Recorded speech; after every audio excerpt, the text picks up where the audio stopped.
invité le docteur Ali Razvin, qui est président de l'Académie de géopolitique de Paris. Et il va parler du terrorisme, de la justification religieuse. S'il vous plaît, docteur Razvin.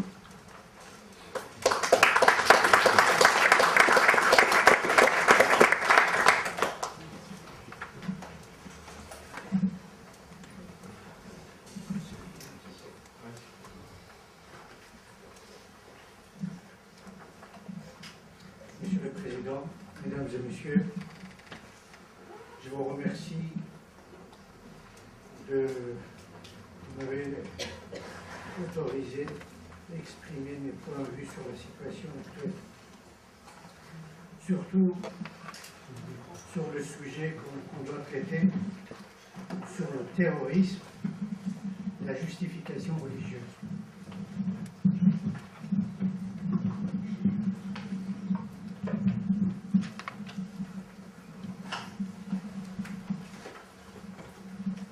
L'ordre religieux est le plus ancien et le plus solide fondement sur lequel se bâtissent les sociétés à travers l'histoire. Le domaine de la religion est celui de la foi individuelle et sociale, qui oblige l'individu à accepter certains nombres de devoirs et l'obligation face à la collectivité et à l'existence même. C'est l'ensemble de ces obligations qui est qualifié de foi et qui joue le rôle du contrôleur dans l'inconscient du croyant.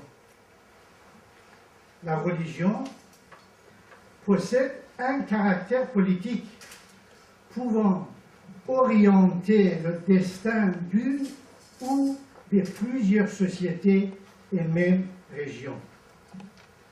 Certaines religions ont influé sur un ou plusieurs continents, dépassant les clivages ethniques et autres, à l'instar du christianisme, du bouddhisme, et plus particulièrement de l'islam, qui sont aujourd'hui encore capables d'agir en matière de politique internationale.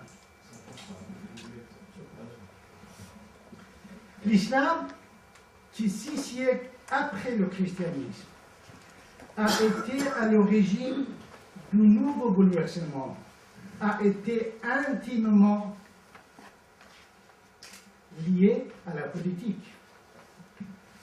C'est en partant de ces mêmes points de vue qu'il a visé le reste du monde et a gagné très rapidement l'Asie, l'Afrique et l'Europe.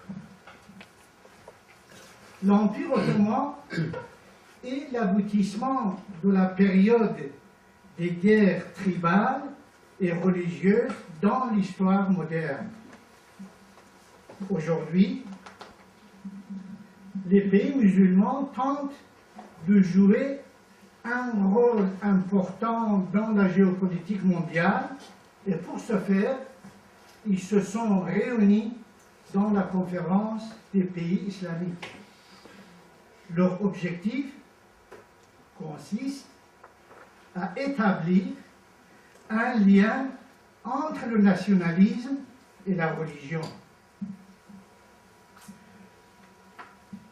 Cette démarche difficile n'a pas abouti par le passé, car l'élément national et l'élément religieux constituent deux identités séparées. Le nationalisme est une force de résistance à l'agression par l'élément étranger qui, à son tour, prend un caractère agressif. La religion est elle-même un gouvernement, un pouvoir, une identité et une volonté qui tentent de se mondialiser. Aujourd'hui, l'islam radical prend de l'ampleur l'attaque récente du 13 novembre contre les civils est une attaque commise au nom de l'islam radical. L'islam radical ne se serait donc qu'une idéologie politique meurtrière dont le but est de soumettre le monde par la violence et par la terreur, tandis que le mot islam vient de salam, qui signifie la paix. En fait, tout acte terroriste contre des innocents contrarie la pensée et la base de l'islam. Aujourd'hui, la France se trouve en guerre contre le terrorisme, non contre l'islam.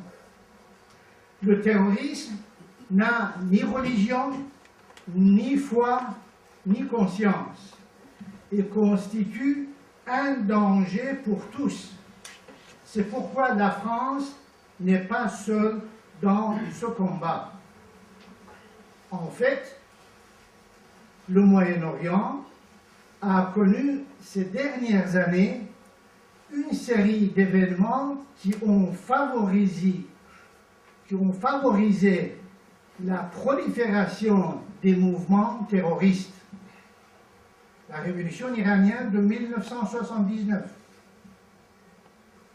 la crise économique des pays arabes de 1982 à 1986, le problème irrésolu entre Palestiniens et Israéliens, la fragmentation du système régional arabe, l'affaiblissement de la légitimité des régimes en place, l'écrasement de la société civile par les États et l'aggravation des échanges inégaux entre le monde arabe et les pays industriels, des conflits transnationaux, des interactions complexes et multiples, les conséquences dévastatrices de l'invasion américaine en Irak de 2003, la guerre civile en Syrie, les rivalités multiséculaires entre le monde sunnite et chiite, illustrées par la guerre civile au Yémen, ainsi que au sein du monde sunnite, entre les partisans des frères musulmans et des salafistes et leurs adversaires résolus. L'antagonisme entre l'Iran et l'Arabie saoudite, la question des Kurdes et la déception du printemps arabe, tous ces bouleversements ont donné naissance à des groupes fondamentalistes comme Al-Murabbitoun au Sahara, Ansar al-Shari'a en Tunisie, Ansar al-Din au Sahel, Al-Qaïda au Maghreb islamique, AQMI en Algérie, Boko Haram au Nigeria, au Tchad et au Cameroun, Shebab en Somalie, Al-Qaïda en Afghanistan, l'Émirat du Caucase, Jama'at al-Islamiyya en Malaisie, en Thaïlande, au Singapour, en Indonésie, aux Philippines,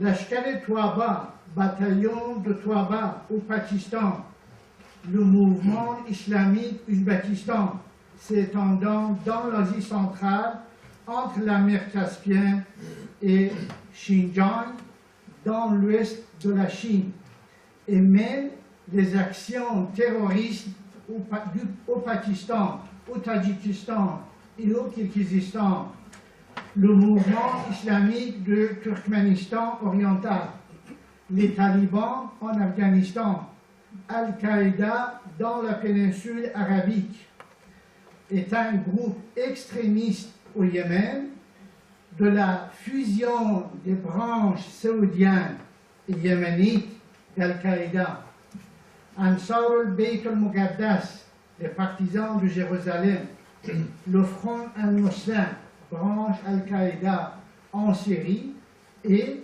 Daesh en Irak.